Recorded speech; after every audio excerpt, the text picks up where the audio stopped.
Another fascinating article is by Theodore Dalrymple, who's been on this show, great writer who spent some time in Australia, and he points out he writes beautifully that what he fears, looking at Australia from the outside, is that the Republicans will construct a deeply and vicious racist policy. So he's seeing the Voice and the Republic somehow being conflated, which I mentioned before, all in the name of anti-racism. He says you'll end up with some kind of weird situation where there's a kind of republic which is based around where the head of the republic is a racial, i.e. Aboriginal or Indigenous entity. So he's seeing it heading in that direction, which terrifies him. To quote, he says you'll have an Indigenous nomenclatura class that will depend for its power, wealth and influence on maintaining the very problems it is supposed to solve. And that is such a great point. And we've seen with our honours system, the Australian of the Year, the honours that we give,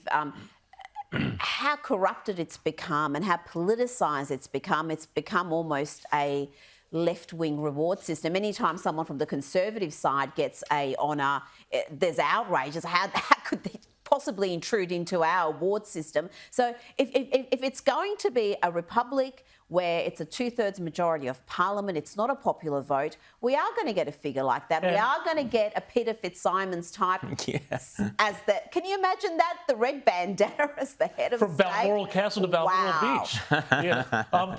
But also, you ought to have to look to New Zealand and to everything that's been happening there with the racialization of their politics, to understand that this is exactly the way that we would wind up going here in Australia. Just look across the water to New Zealand, how that is all playing out. You'll see exactly the same thing here.